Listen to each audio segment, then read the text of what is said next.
이 노인이 아직도 정신을 못 차렸어. 내 돈 당장 내놓으라고! 어디다 숨겼어?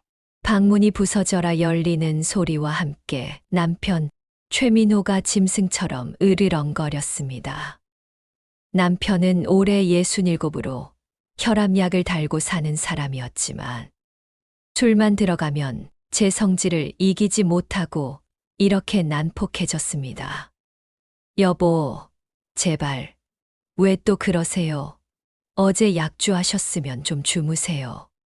제가 황급히 그 앞을 막아섰지만 남편은 저를 거칠게 밀치고 곧장 아버님께 달려들었습니다. 당신은 빠져.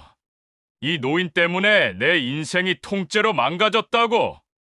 아버지, 똑똑히 들어요. 그 재산 오늘 내놓지 않으면 나도 더는 못 참아. 고함과 함께 남편이 아버님의 휠체어를 발로 찼고 휠체어는 그대로 벽으로 내동댕이 쳐졌습니다. 88 쇠약하신 아버님은 휠체어 손잡이를 부들부들 떨리는 손으로 잡은 채 그저 고개를 떨구셨습니다. 내가 다 잘못했다. 이 늙은 나비가 다 잘못했어. 지금 그깟 사과 한마디로 끝내겠다는 거야? 내 청춘, 내 인생 다 물어내! 아들의 고함에 아버님은 그저 눈을 감아버리셨습니다. 제 나이 65. 지난 10년 동안 저는 이 지옥 같은 광경을 셀 수 없이 목격했습니다. 저희 집은 동네에서도 외따로 떨어져 있어 저 사람이 저렇게 소리를 질러도 이웃 누구 하나 신경 쓰지 않았습니다. 저는 그때까지만 해도 제가 이 집안의 유일한 피해자이자 아버님의 유일한 보호자라고 굳게 믿고 있었습니다. 하지만 저는 몰랐습니다. 제가 보고 있던 이 모든 비극이 사실은 누군가의 손바닥 위에서 벌어지고 있는 치밀한 연극이었다는 것을요. 저는 문지영, 올해 65입니다. 40년 전 저는 25세 지금의 남편 최민호를 만났습니다. 대학교 근처에서 작은 서점을 하던 제게 남편은 매일같이 들러 시집을 사 가던 과묵한 청년이었죠. 우리는 그렇게 연애를 했고 저는 그 사람의 그늘진 눈빛이 그저 멋있다고만 생각했습니다. 결혼을 결심하고 인사를 드리러 갔을 때 저는 처음으로 시아버님 강태산 회장님을 만났습니다. 그분은 당시 중소기업을 운영하시던 그야말로 회장님이었습니다. 불도저 같다는 말이 딱 어울렸죠. 그런 아버님 밑에서 남편은 늘 길을 못 펴고 살았습니다. 아버지는 나를 인정하지 않아. 남편은 입버릇처럼 말했지만 저는 그게 그저 아들로서의 투정인 줄로만 알았습니다. 결혼하고 10년이 지났을 때 남편이 번듯한 사업을 해보고 싶다며 아버님께 손을 벌렸습니다. 아버님은 냉정했죠. 내 힘으로 일어서라. 나는 한 푼도 못 준다. 남편은 그 일로 아버님께 평생 인정받지 못했다는 상처에 사업 실패로 인한 사회적 모멸감까지 더해져 아버님을 향한 원망을 둑이 터진 강물처럼 키우며 살았습니다. 사업에 실패한 뒤로는 낮에는 무기력하게 누워있다가 밤에 술이 들어가면 아버님을 향한 원망을 쏟아냈습니다. 술에 취해 횡설수설하면서도 돈과 재산 이야기가 나오면 기이하게 눈빛이 또렷해지는 사람이었습니다. 그렇게 30년이 흘렀고 10년 전이었습니다. 아버님의 회사가 하루아침에 무너졌다는 소식이 들려왔습니다. 회사가 망한 거죠. 사장이 해외로 재산을 빼돌렸다는 흉흉한 소문만 남았습니다.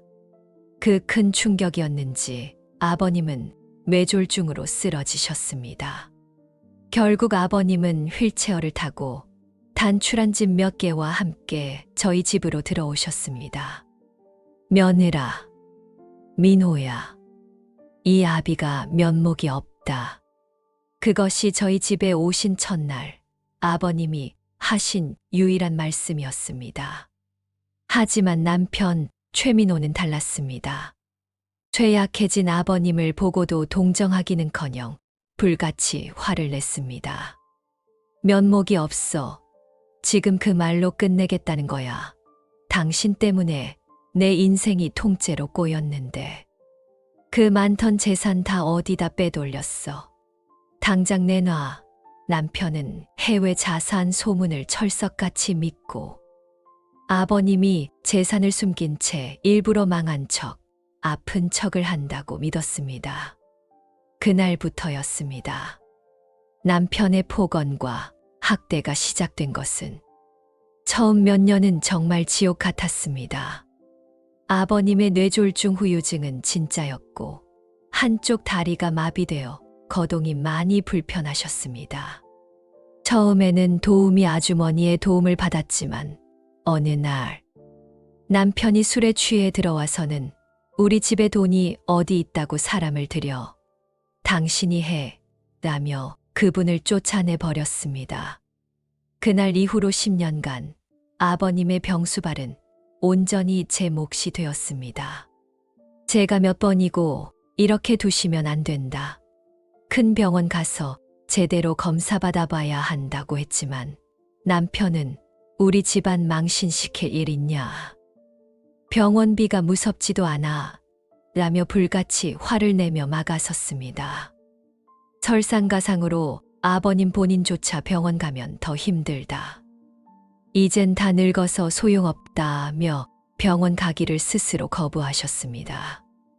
저는 남편의 강압과 아버님의 거부 사이에서 어쩔 도리가 없었습니다. 남편은 자신이 아는 동네의 작은 병원에서만 약을 타오게 했습니다. 제가 약을 타러 갈 때마다 남편은 의사한테 그냥 허리가 뻐근하다고만 한다고, 절대 아프단 소리 못하게 하라고 해라며 제게 거짓말을 시켰습니다. 아버님이 강한 약을 먹고 기운을 차리는 게 싫었던 겁니다. 아버님이 통증으로 고통받는 것을 벌이라고 생각했던 거죠. 저는 보호자가 되어야 한다는 생각, 이 약한 분을 지켜야 한다는 생각에 다른 것을 돌아볼 틈이 없었습니다. 아버님을 제 등 뒤로 숨기려 애쓰는 동안 제 의심은 마비되었던 겁니다. 남편의 마지막 남은 투자마저 지난달에 실패로 돌아가자 남편의 절박함은 광기가 되었습니다. 아버지가 숨긴 재산만 찾으면 다시 일어설 수 있다는 망상에 사로잡혀 아버님을 더욱 거칠게 몰아붙였죠. 이상한 낌새를 느낀 건 바로 그 무렵이었습니다. 아버님, 요즘은 통증 얘기는 잘 안 하시네요. 제가 무심코 묻자 아버님은 순간 흠칫하셨습니다. 그리고는 다시 힘없는 목소리로 아니다. 그냥 말해봐야 너만 고생이지. 라며 얼버무리셨죠. 아버님은 10년째 신경이 다쳐서 먹는 약과 약한 진통제를 드시고 계셨습니다. 제가 매일 아침 저녁으로 약을 챙겨드리지 않으면 통증 때문에 거동조차 힘드시다고 하셨죠. 남편은 술에 취해 있거나 제정신이 아닐 때가 많아 아버님이 약을 제대로 드시는지 확인조차 하지 않았습니다. 하지만 저는 꼬박꼬박 물과 함께 약을 드렸습니다. 사건은 며칠 전이었습니다. 그날도 남편이 주식으로 돈을 잃었다며 아버님 방에 와서 한바탕 난리를 치고 나간 뒤였습니다. 아버님은 덜덜 떨고 계셨고 저는 아버님을 진정시켜 드리고 이부자리를 정리해 드리고 있었습니다. 그때였습니다. 뭔가 딱딱한 것이 제 손에 걸렸습니다. 늘 아버님이 누워 계시던 매트리스 밑이었습니다. 뭐지? 저는 조심스럽게 손을 넣어 그것을 꺼내 보았습니다. 그것은 작은 손수건에 곱게 쌓여 있었습니다. 풀어보는 순간 저는 제 심장이 쿵하고 바닥으로 떨어지는 소리를 들었습니다. 그 안에는 제가 지난 며칠간 아침 저녁으로 꼬박꼬박 챙겨드렸던 그 알록달록한 약들이 하나도 빠짐없이 그대로 들어 있었습니다. 아버님은 약을 드시는 척 물과 함께 입에 머금었다가 제가 방을 나가면 몰래 뱉어내어 이곳에 모아두고 계셨던 겁니다. 10년치가 아니었습니다. 손수건은 묵직했지만 기껏해야 몇 주 정도 되어 보였습니다. 아버님이 최근 들어 이 약을 뱉어내기 시작했다는 뜻이었죠. 아버님, 이게 다 뭐예요? 제 목소리가 파르르 떨려 나왔습니다. 아버님은 제 손에 들린 손수건을 보시고는 순간 당황하셨지만 이내 그 특유의 힘없는 표정으로 돌아와 변명하셨습니다. 아니다, 며느라. 늙은이가 하도 약이 써서 깜빡하고 뱉었나 보구나. 깜빡한 게 아니었습니다. 저렇게 많은 양을 깜빡할 수는 없습니다. 그것은 명백한 의지였고 계획이었습니다. 그때부터였습니다. 제 마음속에 지난 10년간 단 한 번도 품어본 적 없는 아주 차갑고 날카로운 의심이 싹 트기 시작한 것은 왜 그렇게 아프다는 분이 왜 진통제를 드시지 않는 거지? 그날 이후 저는 아버님을 유심히 살피기 시작했습니다. 10년간의 동정과 연민은 사라지고 날카로운 의심만이 남았습니다. 잠든 척 방을 나선 척하며 아버님의 모든 행동을 지켜봤습니다. 약을 모아둔 것을 들킨 이후로 아버님은 제 앞에서는 꼬박꼬박 약을 삼키는 척 하셨습니다. 하지만 저는 이미 알고 있었습니다. 물만 삼키는 소리와 알약을 함께 삼키는 소리는 분명히 다르다는 것을요. 아버님은 여전히 연기를 하고 계셨습니다. 저는 밤잠을 설쳤습니다. 대체 왜? 라는 질문이 머릿속을 떠나지 않았습니다. 아버님은 왜 최근 들어 약을 뱉기 시작하신 걸까요? 연극을 끝낼 준비라도 하시는 걸까요? 의심이 싹 트자 저는 더는 참을 수가 없었습니다. 저는 아버님이 드시는 약을 몰래 몇 알 챙겨 제가 장 보러 갈 때 들르던 동네 약국의 약사님께 물어봤습니다. 약사님, 저희 남편이 먹는 약인데 이게 무슨 약이죠? 약사님은 약을 보더니 고개를 갸웃했습니다. 어르신, 이건 근육 풀어주는 약이랑 아주 약한 염증 가라앉히는 약인데요. 신경이 다친 환자분이 드시기엔 글쎄요, 너무 약한데요. 너무 약하다고요? 저는 머리를 한 대에 3개 맞은 것 같았습니다. 남편이 아버님이 통증으로 고통받는 것을 벌이라고 생각해서 일부러 약한 약만 타왔던 겁니다. 그리고 며칠 뒤 운명의 그날 밤이 왔습니다. 남편은 그날도 어김없이 술에 취해 거실에서 잠들었고 집안은 숨소리 하나 없는 정적에 잠겨 있었습니다. 저는 일부러 방문을 살짝 열어두고 아버님 방 쪽을 주시했습니다. 새벽 2시가 넘어가고 있었죠. 제 눈이 스르르 감기려던 찰나였습니다. 삐걱. 휠체어 바퀴 소리가 아니었습니다. 아버님 방의 낡은 나무 바닥이 누군가의 무게에 눌려 삐걱거리는 소리였습니다. 저는 숨을 죽였습니다. 아버님 방 문틈으로 희미한 그림자가 보였습니다. 휠체어에 앉은 그림자가 아니었습니다.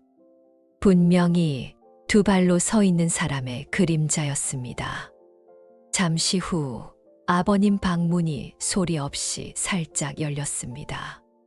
저는 심장이 터질 것 같아 제 입을 틀어 막았습니다. 아버님이 방에서 나오셨습니다. 휠체어는 방 안에 그대로 놓여 있었습니다. 아버님은 일어섰습니다. 10년 전 쓰러지셨을 때 마비되었던 한쪽 다리를 절기는 했지만 분명히 2발로 서 계셨습니다. 10년간 휠체어에만 앉아 계셨던 분의 몸놀림은 아니었습니다. 밤마다 저 몰래 방 안에서 남편의 눈을 피해 죽기 살기로 재활 운동을 해 온 사람처럼 조금 어색하게 몸을 풀었습니다. 아버님은 부엌으로 걸어가셨습니다.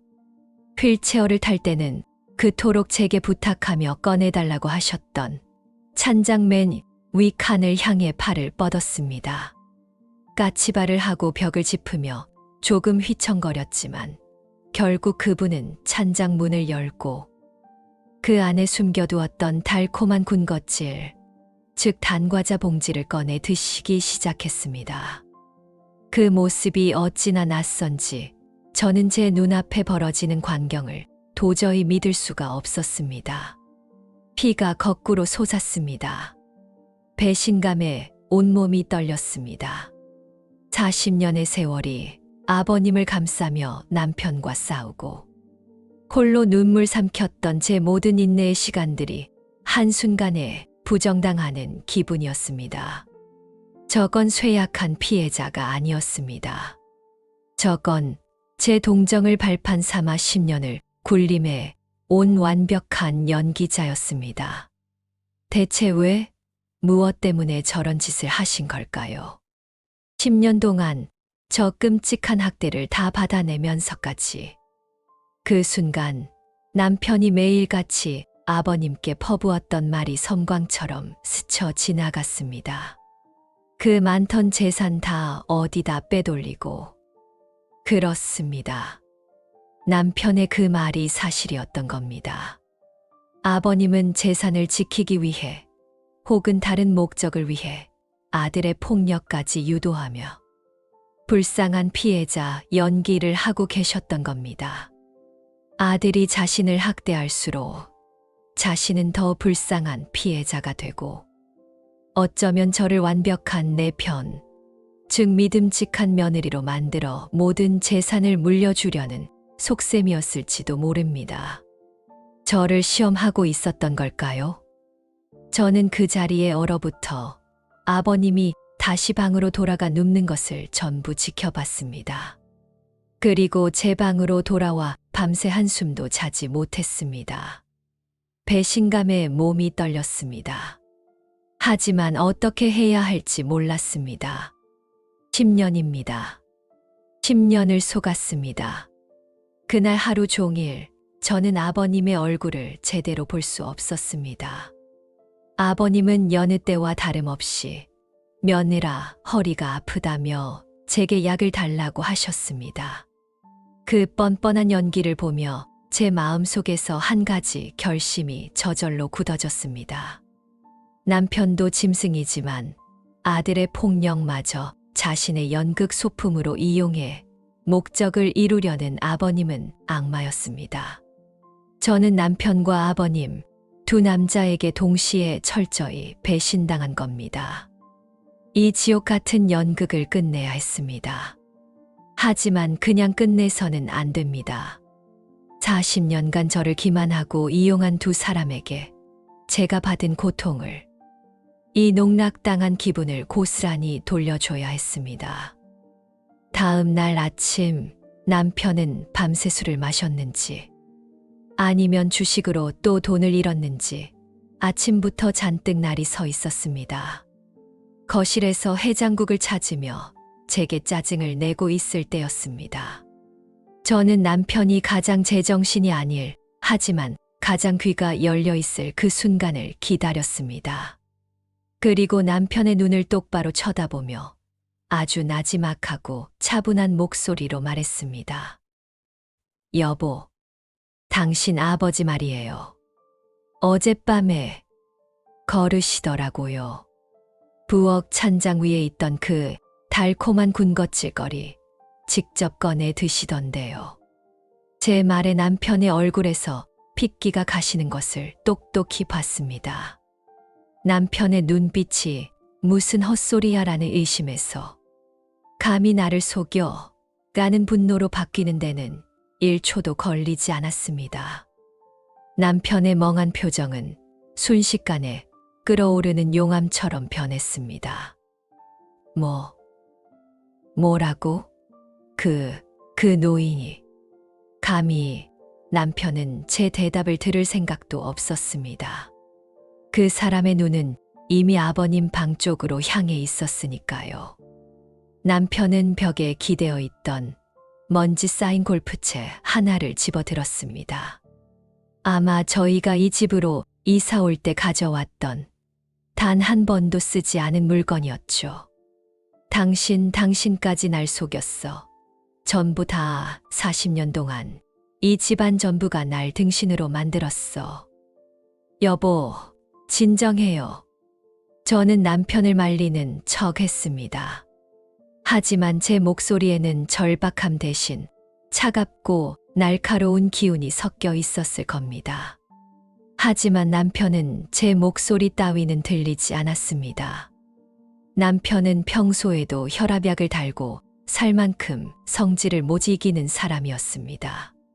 40년간 쌓여온 분노와 배신감이 그 참을성의 끝을 넘은 겁니다. 그 사람은 골프채를 든 제 아버님 방으로 짐승처럼 달려갔습니다. 쾅! 문을 발로 차서 열어젖혔습니다. 아버지, 일어나. 당장 일어나라고. 아침 식사를 막 마친 아버님은 휠체어에 앉아 창밖을 보고 계셨습니다. 남편의 고함에 놀라 어깨를 심하게 떨었죠. 민호야. 왜 그러느냐? 아비가 또 뭘 잘못해? 시끄러워. 남편은 그대로 휠체어를 향해 골프채를 휘둘렀습니다. 쨍그랑 휠체어 팔걸이가 부서지고 아버님은 균형을 잃고 바닥으로 나뒹굴었습니다. 아버님은 10년 전 쓰러지시던 날처럼 온몸을 뻣뻣하게 굳힌 채로 가짜 비명을 질렀습니다. 하지만 저는 똑똑히 봤습니다. 바닥에 쓰러지면서도 다치지 않으려 본능적으로 바닥을 짚으려다 마는 그 미세한 손동작을요. 저것마저 연기였습니다. 남편은 이성을 잃고 휠체어를 박살내기 시작했습니다. 걸을 수 있다며, 걸을 수 있는데 이 휠체어 따위에 앉아서 날 속였겠다. 10년을 방 안은 순식간에 부서진 휠체어 부품과 남편의 거친 숨소리로 가득 찼습니다. 저는 그 광경을 문 입구에 서서 그저 지켜보고 있었습니다. 제 안에 무언가가 이미 차갑게 식어버린 뒤였습니다. 제 심장은 미친 듯이 뛰고 있었습니다. 하지만 그건 공포 때문이 아니었습니다. 그것은 40년 만에 처음으로 제 손으로 무언가를 부수고 있다는 해방감이었습니다. 이 지옥 같은 연극의 무대 자체를 내가 끝장내고 있다는. 남편은 부서진 휠체어를 보다가 바닥에 쓰러져 덜덜 떨고 있는 아버님을 봤습니다. 일어나라니까. 내 돈 어디다 숨겼는지 말하기 전엔 오늘 여기서 못 나가. 남편이 아버님의 멱살을 잡고 끌어당기려던 순간이었습니다. 저는 그 아수라장 속에서 제 손목 시계를 내려다봤습니다. 아침 10시 20분. 남편은 몰랐을 겁니다. 제가 남편에게 아버님이 건너난다는 폭로를 하기 10분 전. 그러니까 10시 정각에 제 방에서 조용히 전화를 걸었다다는 사실을요. 저는 남편이 거실에서 해장국을 찾으며 짜증을 낼 때 제 방으로 들어가 문을 잠갔습니다. 순이야. 나야. 혹시 무슨 일 있으면 우리 애들 좀 부탁한다. 저는 제 여동생에게 의미심장한 전화를 걸어 혹시 모를 상황에 대비했습니다. 그리고 바로 다음 저는 제 손가락이 기억하는 번호를 눌렀습니다. 102. 저는 제 입으로 똑똑히 말했습니다. 여기. 지금 가정폭력이, 아니, 노인 학대가 일어나고 있어요. 아들이 아버지를 쇠붙이로 때리고 있어요. 제발 빨리 와주세요. 남편이 아버님을 죽일지도 몰라요. 저는 분명 미래에 일어날 일을 마치 현재 일어나고 있는 일처럼 신고했습니다. 저는 남편이 아버님이 걷는다는 사실을 알면 틀림없이 이렇게 휠체어를 부수고 아버님을 해칠 거라는 걸 알고 있었습니다. 그리고 제 예측은 정확히 맞아떨어졌죠. 남편이 아버님의 멱살을 잡고 흔드는 동안 저는 제 옆 현관에 놓인 작은 여행 가방을 힐끗 쳐다봤습니다. 어젯밤 아버님이 과자를 드시는 것을 목격한 직후에 제가 미리 싸둔 제 짐이었습니다. 이 지옥 같은 연극이 끝나면 저는 바로 떠날 생각이었습니다. 남편이 아버님의 멱살을 쥐고 흔들며 일어나 라고 고함을 지르던 바로 그 순간이었습니다. 딩동 딩동 딩동. 초인종 소리가 아니었습니다. 누군가 현관문을 주먹으로 거칠게 두드리는 소리였습니다. 누구야? 이 난리통에. 남편이 당황해 저를 돌아봤습니다. 저는 대답 대신 천천히 현관으로 걸어가 문을 활짝 열었습니다. 경찰입니다. 노인 학대 신고받고 출동했습니다. 제복을 입은 경찰 2명이 굳은 표정으로 서 있었습니다. 그들의 시선은 제 어깨 너머 아수라장이 된 아버님 방과 골프채를 손에 든 남편, 그리고 바닥에 쓰러져 신음하는 아버님에게로 향했습니다. 세상에, 이게 지금 어르신 괜찮으십니까? 젊은 경찰이 달려가 아버님을 부축했습니다. 남편은 골프채를 든 채 그 자리에 얼어붙었습니다. 아니, 그게 아니고 저 늙은이가 날 속여서. 당신이 신고자분 맞으시죠? 문지영 씨. 나이 든 경찰이 제게 물었습니다. 저는 고개를 끄덕였습니다. 네, 제가 신고했습니다. 저 사람이, 제 남편이 10년 동안 아버님을 저렇게. 더는 못 참겠어서. 제 목소리는 가늘게 떨렸고 눈에서는 뜨거운 눈물이 흘러내렸습니다. 지영 씨, 당신이 날 신고해. 남편의 눈이 배신감으로 타올랐습니다. 저 여자가 거짓말하는 겁니다. 저 늙은이 걸을 수 있어요. 둘이 짜고 날 속인 거라고. 여보, 당신도 봤잖아. 어젯밤에 걸었다며. 어서 말해. 남편이 제게 달려들려 하자 젊은 경찰이 그 앞을 막아섰습니다. 현행범입니다. 특수폭행, 존속학대 혐의로 체포합니다. 선생님, 지금 하시는 말씀은 모두 불리하게 작용할 수 있습니다. 이거 놔. 문지영, 이 배신자. 내가 누굴 위해 이렇게 살았는데. 남편은 발버둥 치며 끌려나갔습니다. 40년 만에 처음으로 저 지옥 같은 고함 소리가 멀어지는 것을 들었습니다. 현관문이 닫히고 집 안에는 잠시 무거운 침묵이 흘렀습니다. 바닥에 쓰러져 있던 아버님은 경찰의 부축을 받으며 천천히 몸을 일으켰습니다. 괜찮습니다. 가보셔도 됩니다. 며느리가 많이 놀라서 그런 게지요.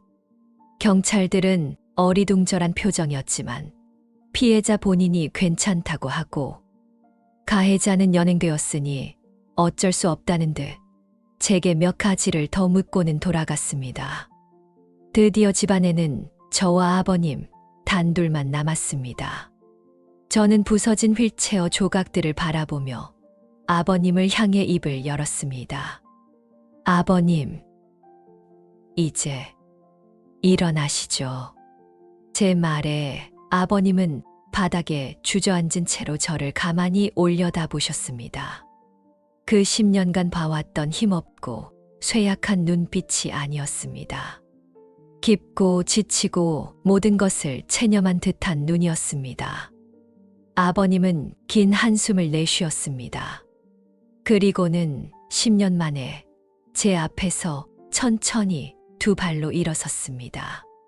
다리를 절뚝거리긴 했지만 분명히 스스로 일어섰습니다. 아버님은 꼿꼿이 서서 아들의 광기가 휩쓸고 간 방을 둘러보셨습니다. 며느라, 고맙다. 제 머릿속이 하얘졌습니다. 고맙다니요. 네, 며느라. 내가 내 아들놈을 살린 게야. 저는 대답하지 않았습니다. 아버님은 천천히 걸어 방 한쪽 구석의 낡은 벽지를 뜯어내셨습니다. 벽 틈새에서 빛바랜 서류 봉투 하나가 나왔습니다. 남편이 그렇게 찾으려 했던 재산이었습니다. 민호. 저놈은 나한테 원망만 퍼부었지. 자기가 무슨 짓을 했는지는 몰라. 아버님의 목소리는 낮게 가라앉아 있었습니다. 10년 전, 민호가 사업한다고 덤볐다가 아주 무서운 사채업자들한테 쫓기고 있었어. 그것도 내 이름으로. 내 도장을 훔쳐서 빚을 졌더구나. 저는 숨을 죽였습니다. 그놈들, 사람 목숨 우습게 아는 놈들이야. 회사가 망한 건 사실 그놈들 빚 갚아주느라 그런 게 맞다.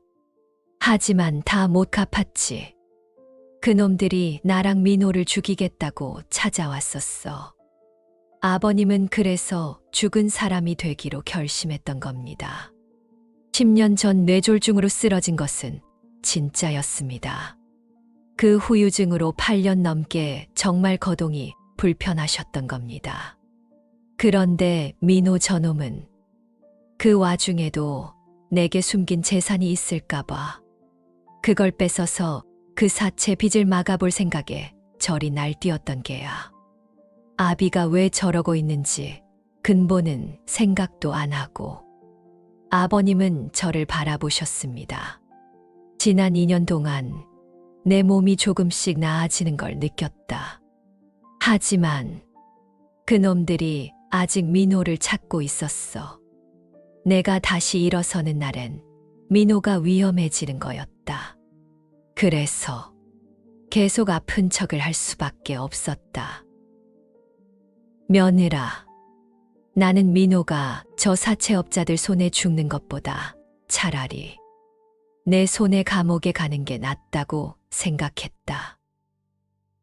최근에 일부러 약을 뱉기 시작했다. 그놈들이 민호 턱 밑까지 쫓아왔다는 걸 알았거든. 내가 이 지옥을 끝내줄 유일한 사람이라 믿었기 때문이다. 내가 눈치채고 이 연극을 끝내주기를. 모든 것이 분명해졌습니다. 제가 며칠 전 아버님이 약을 버린 것을 발견하고 어젯밤 아버님이 걷는 것을 목격한 것. 그것은 우연이 아니었습니다. 아버님이 10년간의 연극을 끝내기 위해 제게 보낸 신호였습니다. 이제 이 연극을 끝내다오. 내 아들놈을, 저놈들을 피해서 가장 안전한 곳으로 보내다오. 제가 오늘 아침 남편에게 한 폭로는 배신이 아니었습니다. 그것은 아버님의 계획에 동참한 아버님과 저의 마지막 조율이었습니다. 아버님은 아들의 폭력성을 이용해 아들 스스로가 감옥이라는 가장 안전한 피난처로 들어가도록 모든 판을 설계했던 겁니다. 그리고 저는 그 계획의 실행자가 되어주기로 결심했던 거고요. 아버님이 10년간 견뎌낸 것은 아들의 학대가 아니라 아들을 살리려는 처절한 부성이었습니다. 아버님은 제게 서류 봉투를 내미셨습니다. 이건 내 전 재산이다. 10년 전에 이미 내 이름으로 돌려놓은 작은 아파트 등기 서류랑 통장이다.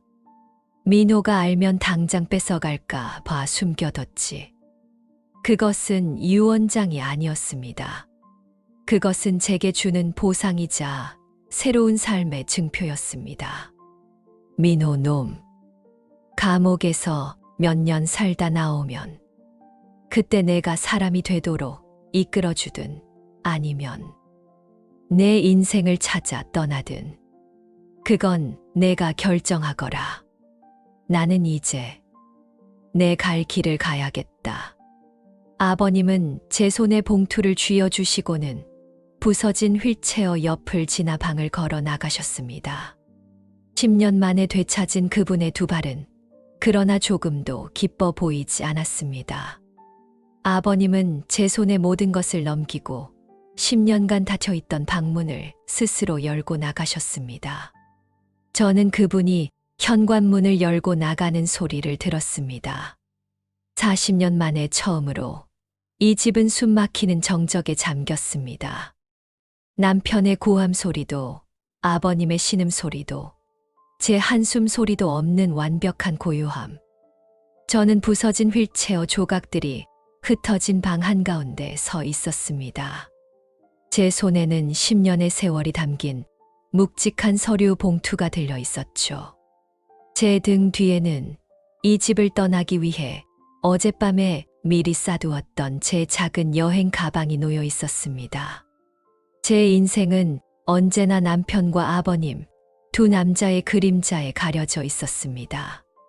저는 그들의 분노와 슬픔을 받아내는 굳은 땅이었죠. 하지만 이제 그들은 없습니다. 한 사람은 법의 심판을 받으러 갔고 다른 한 사람은 자신의 운명을 찾아 떠났습니다. 저는 텅 빈 방을 둘러보았습니다.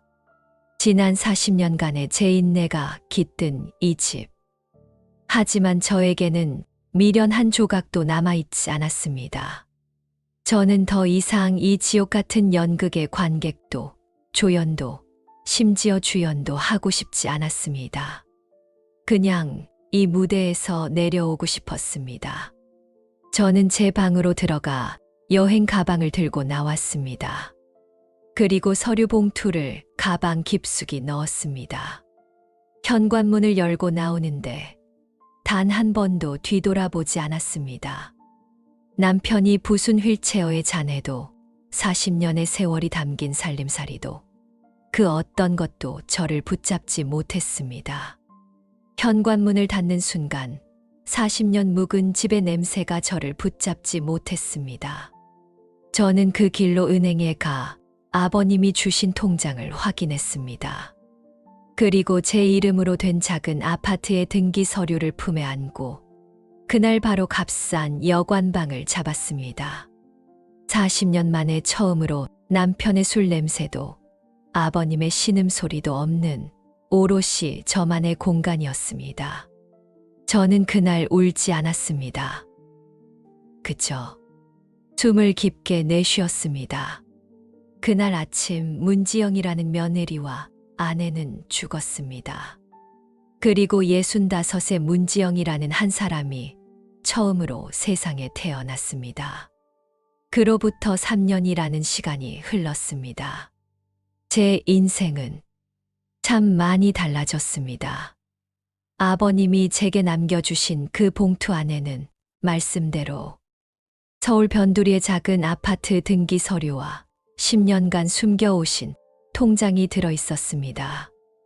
남편이, 아니 그 사람이 평생을 찾아 헤매던 그 재산은 애초에 제 이름으로 되어 있던 겁니다. 아버님은 그 무서운 사채업자들의 손에도 아들의 탐욕스러운 손에도 닿지 않을 유일한 사람으로 가장 약하다고 생각했던 저를 택하셨던 거죠. 저는 그 집을 나오던 날 단 하루도 망설이지 않고 제 이름으로 된 그 작은 아파트로 이사했습니다.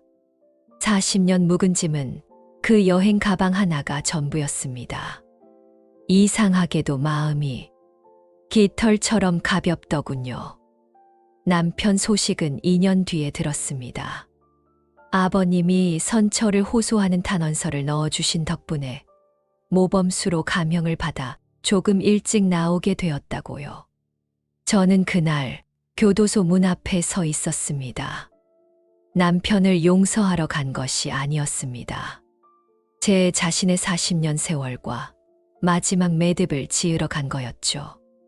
문이 열리고 그 사람이 걸어 나왔습니다. 40년을 매일 본 얼굴인데도 한눈에 알아보지 못할 뻔했습니다. 머리는 하얗게 새었고 저를 등신 취급하며 소리 지르던 그 기세는 다 사라지고 그냥 늙고 지친 한 남자가 제 앞에 서 있더군요. 그 사람이 저를 보더니 아이처럼 울기 시작했습니다. 지영아, 여보, 나 데리러 왔구나. 역시 당신밖에 없어. 저는 천천히 고개를 저었습니다. 아니요, 당신하고 진짜 이별하러 왔어요. 저는 제 통장에서 따로 뺀 작은 돈이 든 봉투를 그 사람 손에 쥐어주었습니다. 아버님이 주신 돈이 아닌 그 집을 나온 뒤 2년간 제가 식당 일을 해서 모은 순전한제 돈이었습니다. 이걸로 새 인생 사세요. 밥 굶지 말고 다시는 누구 원망하면서 살지 말고 그리고 우리는 다시 만나지 맙시다. 그 사람은 봉투를 든 채로 바닥에 주저앉아 통곡했습니다. 내가 잘못했어. 여보, 저는 그 모습을 뒤로하고 돌아섰습니다. 이번에도 단 한 번도 뒤돌아보지 않았습니다. 그게 그 사람과 저희 40년 만에 진짜 마지막이었습니다. 아버님은 그 일이 있고 얼마 안 가 스스로 경기도 외곽의 한 요양병원으로 들어가셨습니다. 제가 수소문해서 딱 한 번 찾아뵌 적이 있습니다. 제가 찾아갔을 때 아버님은 휠체어에 앉아 창밖의 바다를 보고 계셨습니다. 이번에는 연기가 아니었습니다. 10년의 긴 연극이 끝나고 모든 긴장이 풀어진 그분의 몸은 정말로 휠체어에 의지하게 되셨습니다. 뇌졸중 후유증이 연기를 그만둔 그제야 몸을 덮친 것 같았죠. 제가 사과를 깎아서 내밀자 아버님이 힘겹게 손을 들어 받으셨습니다. 우리는 그날 한마디도 하지 않았습니다. 남편에 대해서도 그 10년에 대해서도 묻지 않았습니다. 그냥 사과 깎는 소리, 갈매기 우는 소리만 방 안에 가득했죠. 제가 일어서려는데 아버님이 나지막이 제 이름을 부르셨습니다. 지영아, 며느라. 내 인생을 살아라. 인제 정말 내 인생을 살아. 저는 아무 대답도 하지 못하고 방을 나왔습니다. 그게 아버님과의 마지막이었습니다. 아버님은 지난 봄에 그 병원에서 조용히 눈을 감으셨다고 들었습니다. 그리고 지금의 저 문지영이 있습니다. 저는 지금 아버님이 주신 그 작은 아파트에 삽니다. 남향이라 햇살이 참 좋습니다. 아침에 일어나면 창밖에서 새소리가 들려요. 40년 만에 처음으로 누군가를 위해 밥을 차리는 게 아니라 제가 먹고 싶을 때 밥을 먹고 제가 자고 싶을 때 잠을 잡니다. 동네 복지관에서 아이들 한글 가르치는 일을 소일거리로 하고 있습니다. 글자를 막 배우기 시작한 꼬마 아이들이 할머니, 할머니 하고 달려와 제 품에 안길 때면 가슴 한구석이 찡하게 울립니다. 내가 평생 이런 따뜻함을 모르고 살았구나 싶어서요. 돌이켜보면 우리는 모두 피해자이자 가해자였습니다. 남편은 아버지의 그늘과 사채업자라는 공포에 갇힌 피해자이자 저와 아버님을 괴롭힌 가해자였죠. 아버님은 아들을 지키려던 아버지였지만 그 방식 때문에 저와 아들을 더 큰 불행으로 밀어넣은 설계자였습니다. 그리고 저는 40년을 묵묵히 참아온 피해자였지만 결국 그 모든 비극을 제 손으로 완성시킨 시행자였고요. 아버님의 그 끔찍했던 마지막 2년의 연극은 아들을 사채업자 손이 아닌 차라리 감옥으로 보내려 했던 아버지만이 할 수 있는 처절한 보호였습니다. 그리고 그 연극을 끝낼 사람으로 저를 선택하신 거겠죠. 가장 약하다고 생각했던 저를 사실은 이 집안에서 가장 강한 사람이라고 믿어주셨던 겁니다. 제 나이 이제 68이네요. 저는 이제야 제 인생의 첫 장을 넘기는 기분입니다. 누구의 며느리도 누구의 아내도 아닌 그냥 문지영으로요.